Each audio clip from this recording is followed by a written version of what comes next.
അമ്മേ പരിശുദ്ധ അമ്മേ, അമ്മേ പരിശുദ്ധ ദൈവമാതാവേ, കൃപാസനത്തിലൂടെ ഞങ്ങൾക്കും ഞങ്ങളുടെ ദേശത്തിനും അമ്മ മധ്യസ്ഥം തേടി തന്ന എല്ലാ അനുഗ്രഹങ്ങൾക്കും കൃപകൾക്കും ഞങ്ങളിപ്പോൾ ഹൃദയം നിറഞ്ഞ നന്ദി പറയുന്നു.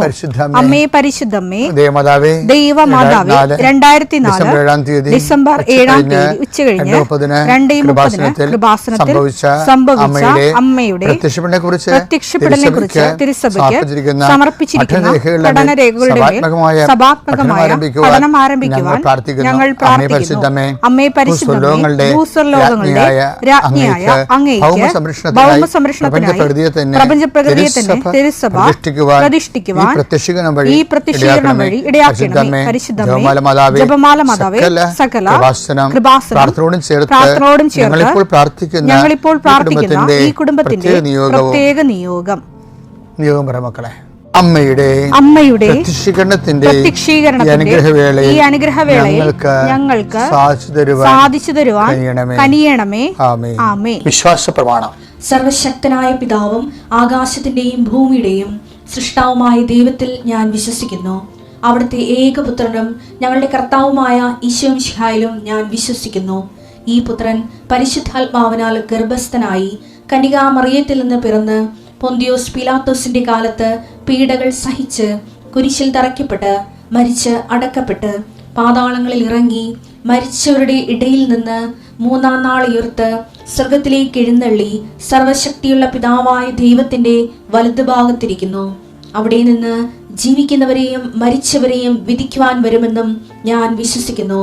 പരിശുദ്ധാത്മാവിലും ഞാൻ വിശ്വസിക്കുന്നു.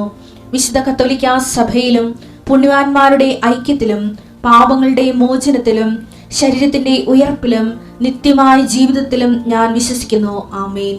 സുഖസ്ഥനായ ഞങ്ങളുടെ പിതാവേ, അങ്ങയുടെ നാമം പൂജിതമാകണമേ. അങ്ങയുടെ രാജ്യം വരണമേ.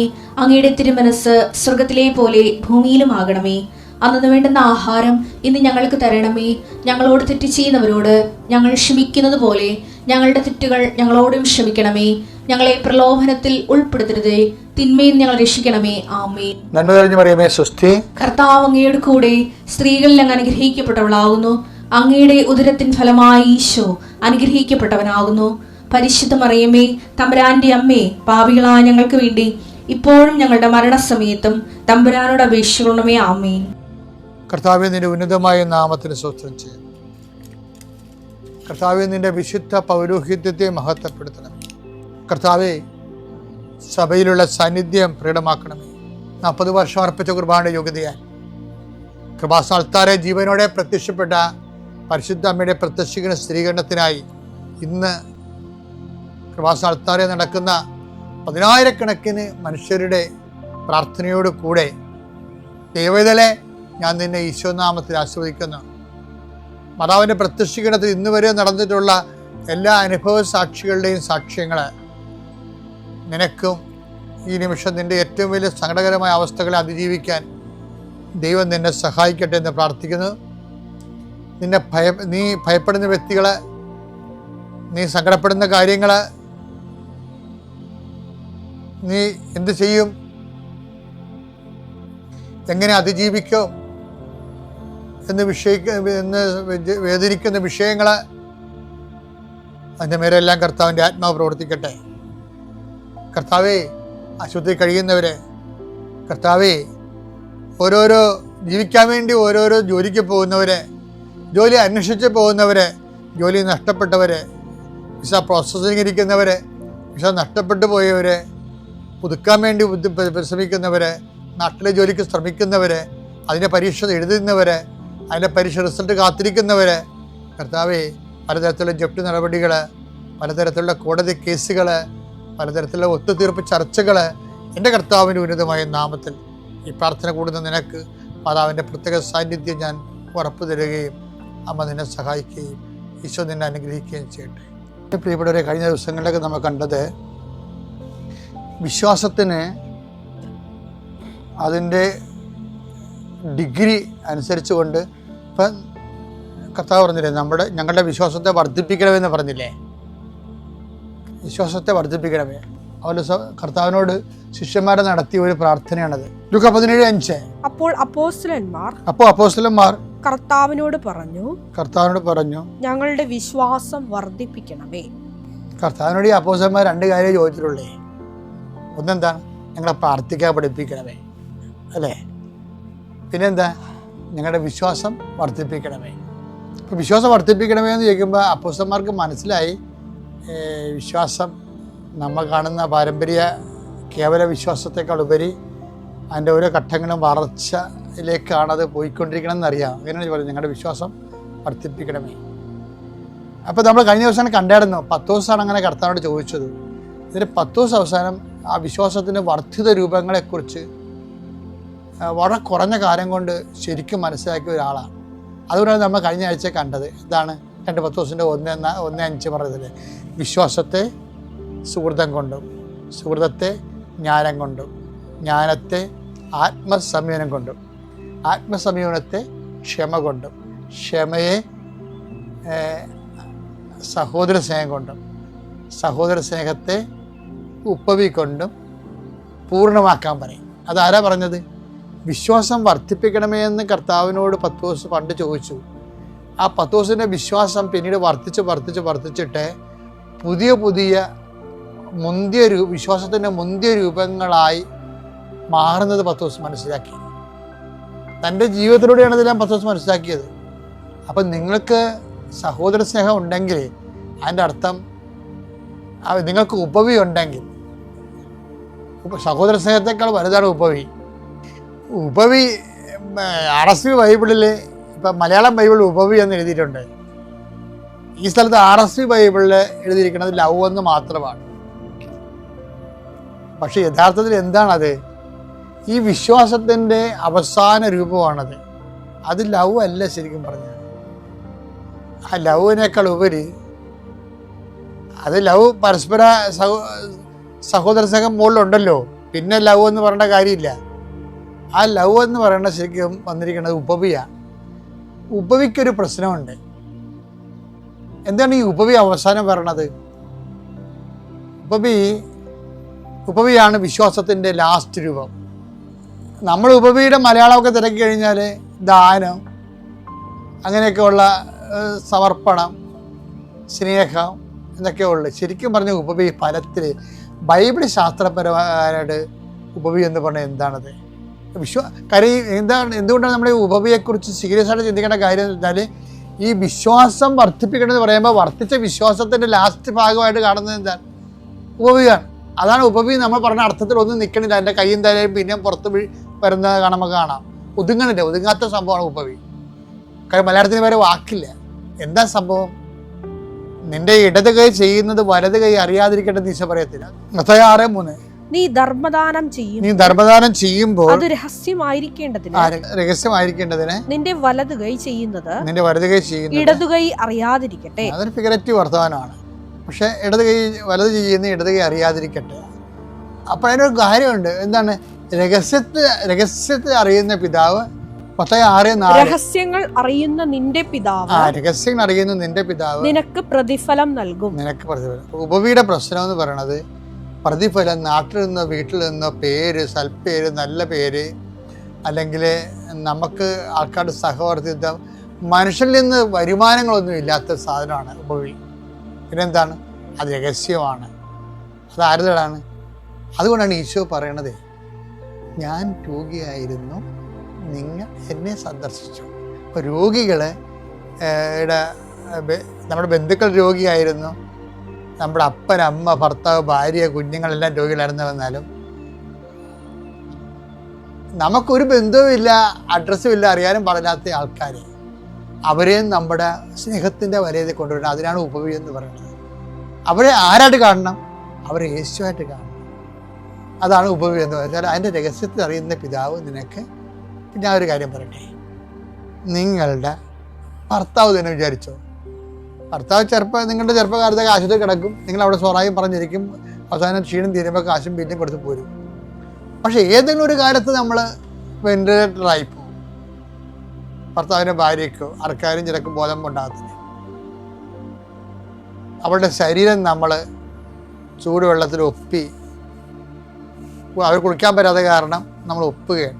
പക്ഷെ നമ്മൾ ഒപ്പുന്നതായിട്ടോ നമ്മൾ കണ്ണീരും കൊണ്ട് ഇങ്ങനെ ശരീരം ചൂടുവെള്ളത്തിൽ നനച്ച് ഒപ്പിക്കൊണ്ടിരിക്കുന്നതായിട്ട് ഈ കിടക്കണാണ് അറിയണില്ല. കാര്യം അവർ ജീവിച്ചിരിക്കുന്നതിനേക്കാൾ അവരെ നമ്മൾ സ്നേഹിക്കുന്നുണ്ട്. കാര്യം നമുക്ക് റിട്ടേൺസ് ഒന്നുമില്ല, അവർക്ക് ബോധമില്ല, നല്ല വാക്ക് ഒന്ന് നമ്മുടെ മുഖത്ത് നോക്കി പുഞ്ചിരിക്ക പോലും ഇല്ല. എന്നിട്ട് നമ്മൾ ചെയ്യാൻ ആരാണ്? അപ്പം ഞാൻ രോഗിയായിരുന്നു. അതിനാണ് ഉപവി എന്ന് പറയുന്നത്. ഈ ഉപവി എന്ന് പറയുന്നത് നമ്മൾക്ക് ഡയറക്റ്റ് വരുമാനങ്ങളൊന്നുമില്ല, ആനുകൂല്യങ്ങളൊന്നുമില്ല. മറിച്ച് രഹസ്യത്തിൽ അറിയുന്ന പിതാവ് നിനക്ക് പ്രതിഫലം നൽകുന്ന പ്രവർത്തനമാണ് ശരിക്കും പറഞ്ഞാൽ 1:10 തൊട്ട് 6 വരെയുള്ള അവസാനത്തിൽ വിശ്വാസത്തിൻ്റെ വർദ്ധിത രൂപങ്ങളിൽ പറയുന്ന ലാസ്റ്റ് പറയുന്ന ഉപവി എന്ന് പറയുന്നത് സ്നേഹമല്ലാതെ.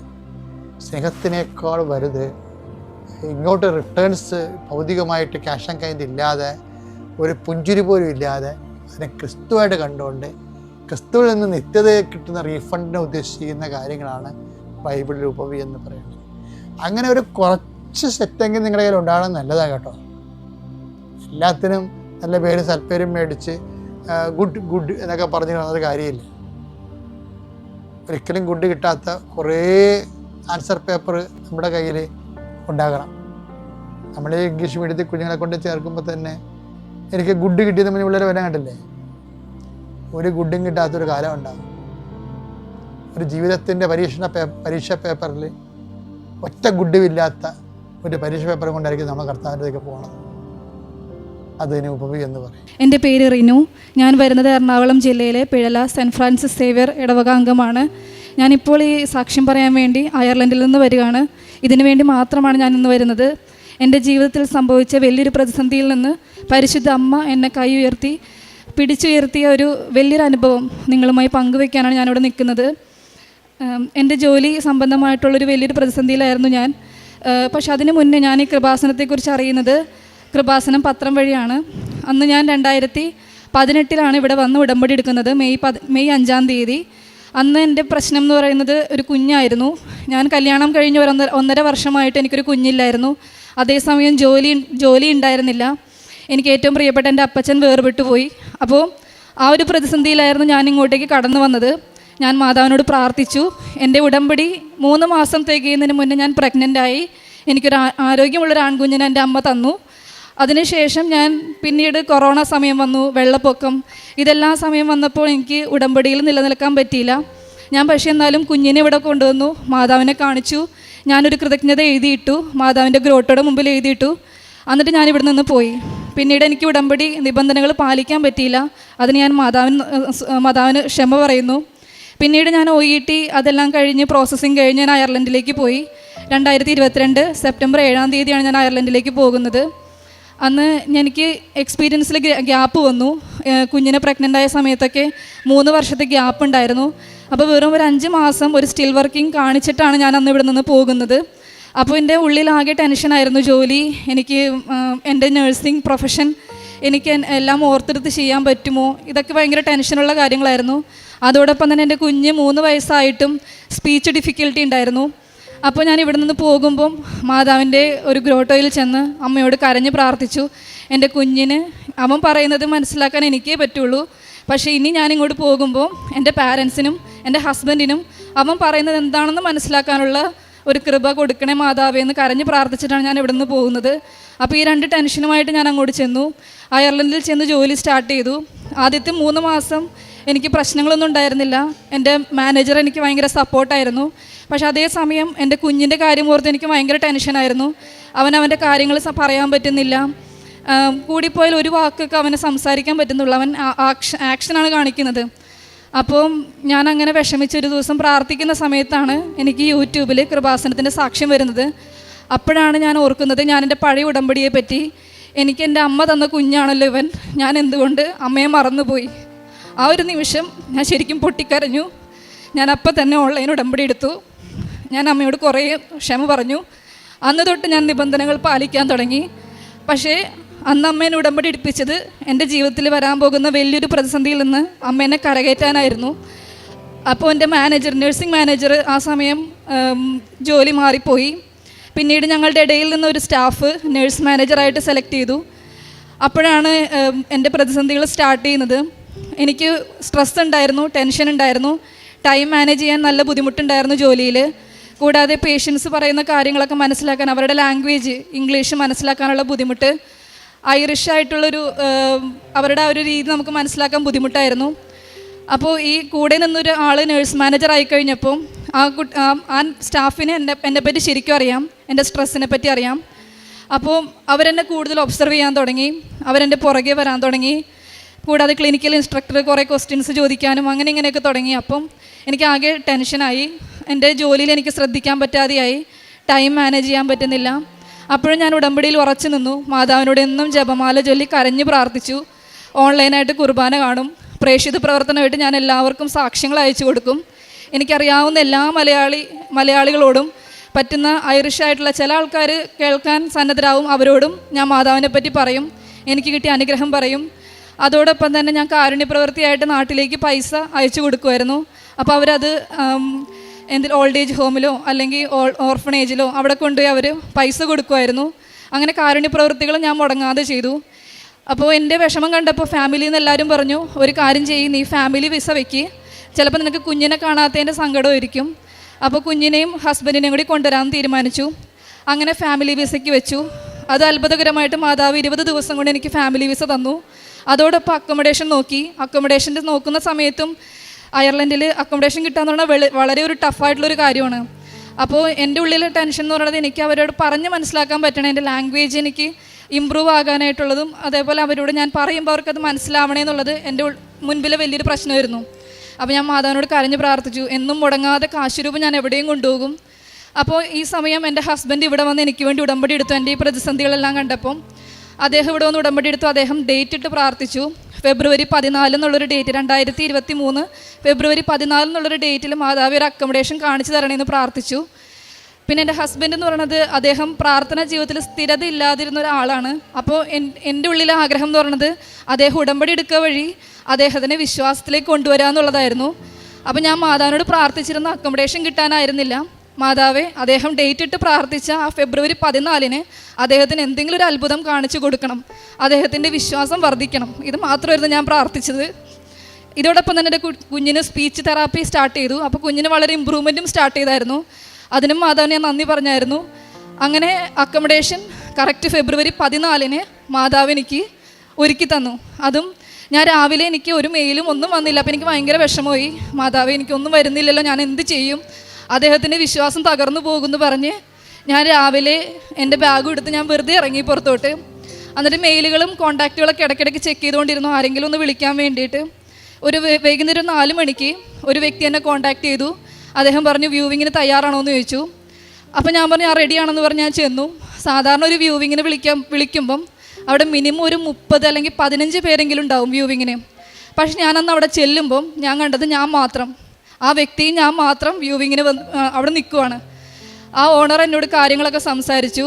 അത് കഴിഞ്ഞ് അദ്ദേഹത്തിൻ്റെ കാറിൽ എന്നെ ഞാൻ താമസിക്കുന്ന സ്ഥലത്തോട്ട് വരെ കൊണ്ടുവിട്ടു. ഒരിക്കലും ഇങ്ങനൊരു സംഭവം എനിക്കറിയില്ല, ആർക്കെങ്കിലും സംഭവിച്ചിട്ടുണ്ടോ എന്ന് എനിക്കറിയില്ല. അദ്ദേഹത്തിൻ്റെ കാറിൽ എന്നെ കൊണ്ടുവിട്ടു, അദ്ദേഹം സംസാരിച്ചു. അപ്പോൾ എനിക്ക് വല്ലാത്തൊരു പോസിറ്റിവിറ്റി തോന്നി. ഇത് മാതാവ് കാണിച്ചു തന്നെന്ന് എനിക്ക് മനസ്സിലായി. അങ്ങനെ ആ ഹസ്ബൻഡിനെ വിളിച്ചു പറഞ്ഞു, അദ്ദേഹത്തിൻ്റെ വിശ്വാസം വർദ്ധിച്ചു.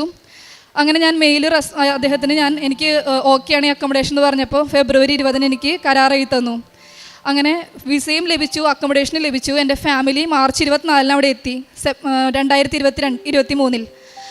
അപ്പോഴും എൻ്റെ ഈ ജോലിയിലെ തടസ്സങ്ങൾ മാറുന്നുണ്ടായില്ല. എൻ്റെ നേഴ്സ് മാനേജർ എൻ്റെ പുറകെ തന്നെയായിരുന്നു. അപ്പോൾ എനിക്ക് ഒത്തിരി വിഷമമായിരുന്നു, എല്ലാ ദിവസവും കരയുമായിരുന്നു. ഞാൻ എന്ത് ചെയ്യും, എൻ്റെ ഫാമിലിയായിട്ട് ഞാൻ ഇറങ്ങി നിൽക്കേണ്ടി വരുമോ, റോട്ടിൽ ഇറങ്ങേണ്ടി വരുമോ, എനിക്ക് തിരിച്ചു വരേണ്ടി വരുമോ, അങ്ങനെയൊക്കെയുള്ള ആകെ ടെൻഷനായിരുന്നു. ഒത്തിരി സ്ട്രഗിൾ ചെയ്താണ് ഞാൻ ഇവിടെ നിന്ന് OET പാസ്സായിട്ട് അയർലൻഡിൽ എത്തുന്നത്. അപ്പോൾ തിരിച്ചു വരിക എന്ന് പറയുന്നത് എന്നെക്കൊണ്ട് സാധിക്കാത്തൊരു കാര്യമായിരുന്നു. അപ്പോൾ ഞാൻ മാതാവിനോട് പറഞ്ഞു, മാതാവേ, എനിക്കൊരു വഴി കാണിച്ചു തന്നെ, എൻ്റെ കൈ നീ പിടിച്ചേക്കണേ. അന്ന് എനിക്കൊരു വചനം എപ്പോഴും എനിക്കൊരു ശക്തി നൽകുമായിരുന്നു. നിൻ്റെ ദൈവവും കർത്താവുമായി ഞാൻ നിൻ്റെ വലത് കരം പിടിച്ചിരിക്കുന്നു, ഭയപ്പെടേണ്ട, ഞാൻ നിൻ്റെ കൂടെയുണ്ട്. ഈ വചനം എനിക്ക് എപ്പോഴും ശക്തിയായിരുന്നു. അങ്ങനെ ഞാൻ മുമ്പോട്ട് പോയി. അങ്ങനെ ഫാമിലി എത്തിക്കഴിഞ്ഞപ്പോൾ എൻ്റെ ടെൻഷനൊക്കെ പകുതി കുറയാൻ തുടങ്ങി. പക്ഷേ ഇവരെപ്പോഴും എൻ്റെ പുറകെ തന്നെ ഉണ്ടായിരുന്നു. അങ്ങനെ ഇടയ്ക്കിടയ്ക്ക് മീറ്റിങ്ങുകൾ അറേഞ്ച് ചെയ്യുക, കാര്യങ്ങൾ സംസാരിക്കുക, ഇതൊക്കെ തന്നെ ഇങ്ങനെ മുമ്പോട്ട് പോയി. ഇതോടൊപ്പം എൻ്റെ ലൈഫ് മാതാവ് സെറ്റ് ചെയ്യുന്നുണ്ടായിരുന്നു. എനിക്ക് അവിടെ ജീവിക്കാനുള്ള സാഹചര്യങ്ങളെല്ലാം മാതാവ് സെറ്റാക്കി തന്നു. അങ്ങനെ ഒരു മെയ് 5-ാം തീയതി ലാസ്റ്റ് മീറ്റിംഗ് അവർ വിളിച്ചു. അപ്പോൾ എൻ്റെ മനസ്സിൽ എന്തോ ഒരു സങ്കടം തോന്നി, ഇന്നെന്തോ സംഭവിക്കാൻ പോകുന്നുണ്ട്. അല്ലെങ്കിൽ അവരെന്നെ HR മാനേജറുമായിട്ട് കോൺടാക്ട് ചെയ്യണം എന്നാണ് പറഞ്ഞത്. അതായത് മാനേജറും എൻ്റെ നേഴ്സ് മാനേജറും ഉണ്ടാകും, HR മാനേജറും ഉണ്ടാകും. അപ്പോൾ എനിക്ക് എന്തോ ഒരു സങ്കടം, എന്തായിരിക്കും അവരെന്നെ എന്നോട് പറയാൻ പോകുന്നത്. അപ്പം അവരെന്നെ വിളിച്ചു, അവരെന്നോട് പറഞ്ഞു ഞങ്ങൾ ടെർമിനേറ്റ് ചെയ്യുവാന്ന് പറഞ്ഞു. ആ നിമിഷം ഞാൻ തകർന്നു പോയെങ്കിലും ഞാൻ അന്ന് രാവിലെ മാതാവിനോട് പറഞ്ഞു, എനിക്കറിയില്ല ഇന്ന് അവരെടുക്കുന്ന തീരുമാനം എന്താണെന്ന് എനിക്കറിയില്ല, പക്ഷേ നീ എൻ്റെ വലതുകരം പിടിച്ചിരിക്കണം എന്ന് ഞാൻ പറഞ്ഞു. ആ നിമിഷം ഞാൻ അവിടെ നിന്ന് കരഞ്ഞെങ്കിലും ആ മുറി വിട്ട് ഞാൻ ഇറങ്ങുമ്പം എൻ്റെ പുറകെ ഒരാൾ വരുന്നത് പോലെ എനിക്ക് തോന്നി.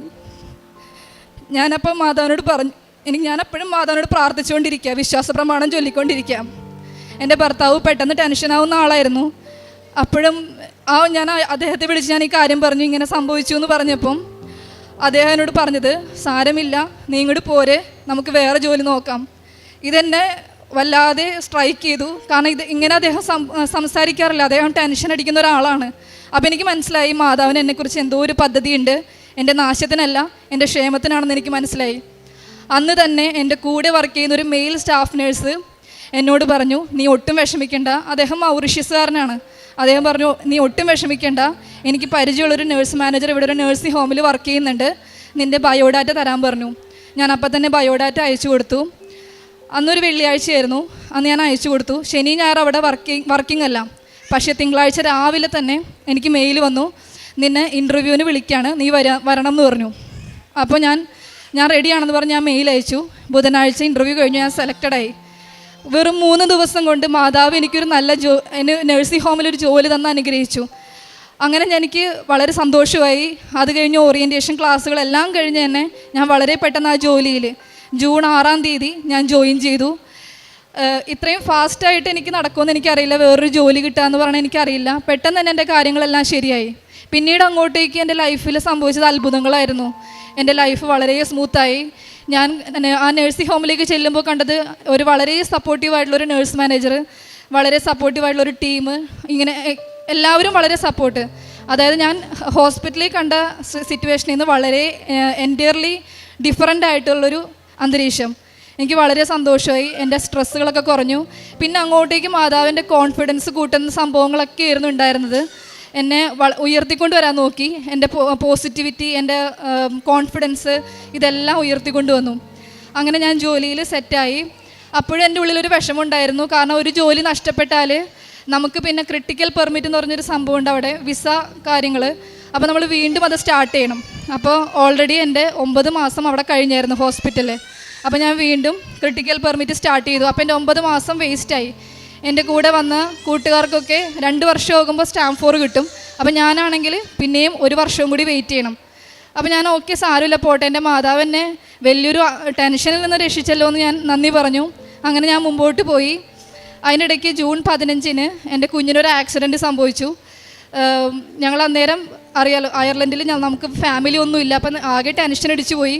ഞാനും എൻ്റെ ഹസ്ബൻഡും കൂടി ഹോസ്പിറ്റലിൽ വെച്ച് കൈകോർത്ത് പിടിച്ച് ജപമാല ചൊല്ലി, പ്രത്യക്ഷീകരണ പ്രാർത്ഥന ചൊല്ലി. അപ്പോൾ ഡോക്ടർ പറഞ്ഞത് അവന് ഹെഡ് ഇഞ്ചുറി ഉണ്ടാവാൻ ചാൻസ് ഉണ്ട്. കാരണം അവൻ്റെ വായിൽ നിന്നും മൂക്കിൽ നിന്നും ബ്ലഡ് വന്നായിരുന്നു. അപ്പോൾ അവർക്ക് CT സ്കാൻ എടുത്ത് നോക്കണം എന്ന് പറഞ്ഞു.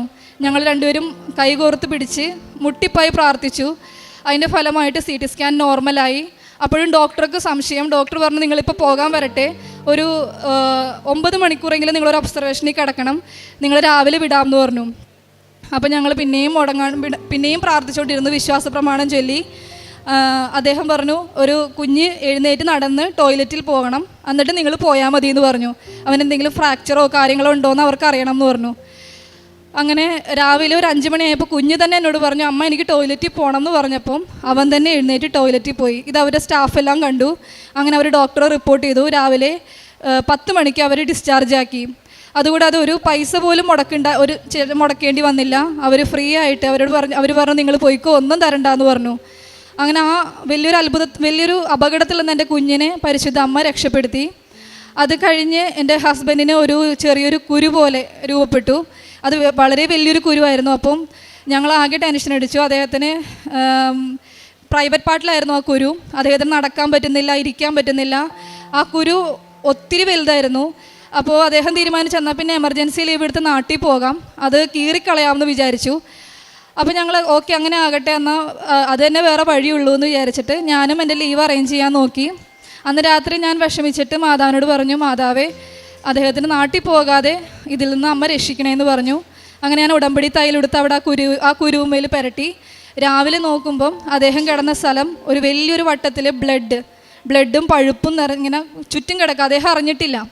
ഞാൻ വിളിച്ച് കാണിച്ചു കൊടുത്തു. നോക്കുമ്പം കുരു മൊത്തം പൊട്ടി അതിൽ നിന്ന് പഴുപ്പും ബ്ലഡും എല്ലാം വന്ന് ആ കുരു കംപ്ലീറ്റ്ലി മാതാവ് അത് കീറിക്കൊടുത്തു. അങ്ങനെ ഞങ്ങൾക്ക് എമർജൻസി ലീവ് എടുക്കേണ്ടിയും വന്നില്ല, നാട്ടിലും പോകേണ്ടി വന്നില്ല, അതിൽ നിന്ന് രക്ഷപ്പെടുത്തി. പക്ഷെ പിന്നീട് അദ്ദേഹത്തിന് ഉടമ്പടി പാലിക്കാൻ പറ്റിയില്ല. അദ്ദേഹം ഉടമ്പടിയിൽ ഉഴപ്പി. അതിൻ്റെ ഫലമായിട്ട് ആ കുരു ഒരു ഫിസ്റ്റുല പോലെയായി. അങ്ങനെ ഞങ്ങൾ കഴിഞ്ഞ ഈ വർഷം മാർച്ച് 24-ാം തീയതി നാട്ടിൽ വരികയും അത് സർജറി ചെയ്ത് ഓപ്പറേഷൻ ചെയ്യുകയും ചെയ്യേണ്ടായി. അന്ന് ഞാൻ അദ്ദേഹത്തെ ഇവിടെ കൊണ്ടുവന്നു, മാതാവിനോട് ക്ഷമ ചോദിച്ചു. അദ്ദേഹം പ്രാർത്ഥിച്ചു, തിരിച്ചു പോയി. ഞങ്ങൾ പിന്നീട് മുടങ്ങാണ്ട് കുടുംബ പ്രാർത്ഥന ചൊല്ലുമായിരുന്നു. ആ സമയത്ത് തന്നെ എൻ്റെ കുഞ്ഞിന് ഒരു പല്ലുവേദന പോലെ, അദ്ദേഹം ഹോസ്പിറ്റലിൽ കിടക്കുന്ന സമയത്ത് ഒരു പല്ലുവേദന പോലെ വന്നു. അപ്പോൾ കുഞ്ഞിനെ ഞങ്ങൾ പീഡിയാട്രീഷ്യനെ കാണിച്ചപ്പോഴാണ് മനസ്സിലാവുന്നത് അവൻ്റെ മൂക്ക് ദശ വന്നിട്ട് 90% ബ്ലോക്കായിരുന്നു. അപ്പോൾ ഡോക്ടർ പറഞ്ഞു, ഇവൻ എത്രയും പെട്ടെന്ന് ഈ ദശ റിമൂവ് ചെയ്തില്ലെങ്കിൽ ഇവന് ഭാവിയിൽ ശ്വാസതടസ്സം ഉണ്ടാകും, ഇവന് ബുദ്ധിമുട്ടുകൾ ഉണ്ടാകും എന്ന് പറഞ്ഞു. അങ്ങനെ അതും ആ സർജറിയും ആ സമയത്ത് തന്നെ ഞങ്ങൾക്ക് ചെയ്യാൻ പറ്റി. ഒരാഴ്ച കൊണ്ട് എൻ്റെ ഹസ്ബൻഡിനെയും കുഞ്ഞിൻ്റെയും സർജറി ചെയ്ത് ഞങ്ങൾ ഇവിടെ നിന്ന് തിരിച്ചു പോയി. അന്ന് ഞാൻ ഇവിടെ വന്ന് ഉടമ്പടി പുതുക്കി, ഉടമ്പടി എടുത്തു, പുതുതായിട്ട് എടുത്തു, തീർത്ഥാടന ഉടമ്പടി എടുത്തു ഏപ്രിൽ 20, 2024. അപ്പോൾ എനിക്കിവിടെ വന്നപ്പോൾ ആകെ ടെൻഷനായി, എങ്ങനെയും സാക്ഷ്യം പറയും. എനിക്ക് ആകെ ടെൻഷനായിരുന്നു. ഞാനിവിടെ നിന്ന് തിരിച്ചു പോവുകയാണ് ചെയ്തത്. അന്ന് തിരിച്ചു പോയിട്ടും എനിക്ക് മനസ്സിനൊരു സമാധാനം ഉണ്ടായില്ല. എങ്ങനെയെങ്കിലും തിരിച്ചു വന്ന് സാക്ഷ്യം പറയണം എന്നായിരുന്നു. അപ്പോഴാണ് ഞാൻ ആലോചിച്ചത്, പക്ഷേ എനിക്ക് എൻ്റെ 9 മാസം വെറുതെ വേസ്റ്റായി പോയല്ലോ, ഞാനിനി എങ്ങനെ ഇത് പറയും, എൻ്റെ മിസ്റ്റേക്ക് കൊണ്ടാണോ എൻ്റെ ജോലി പോയത്, അങ്ങനെയുള്ളൊരു ചിന്തയായിരുന്നു എൻ്റെ മുന്നിൽ. അപ്പോഴാണ് എനിക്കൊരു കുട്ടി ഇതേ സെയിം സിറ്റുവേഷൻ, എൻ്റെ സിറ്റുവേഷനിൽ കൂടി കടന്നുപോയൊരു ഒരു കുട്ടിയെ എനിക്ക് മാതാവ് കാണിച്ചു തന്നു. ആ കുട്ടിയുടെ ബയോഡാറ്റ എനിക്ക് അയച്ചു തരികയും എൻ്റെ നഴ്സിംഗ് ഹോമിൽ കൊടുക്കാനാണ് പറഞ്ഞത്. പക്ഷേ ആ കുട്ടി 3 മാസം എടുത്തു വേറൊരു ജോലി കിട്ടാൻ വേണ്ടിയിട്ട്. അപ്പോഴാണ് ഞാൻ ആലോചിച്ചത്, വെറും 3 ദിവസം കൊണ്ട് എനിക്ക് ജോലി തന്ന മാതാവിനെ ഞാൻ മഹത്വപ്പെടുത്താണ്ട് ഞാൻ തിരിച്ച് അയർലൻഡിലേക്ക് പോയല്ലോ എന്ന് ആലോചിച്ച് എനിക്കൊത്തിരി വിഷമമായി.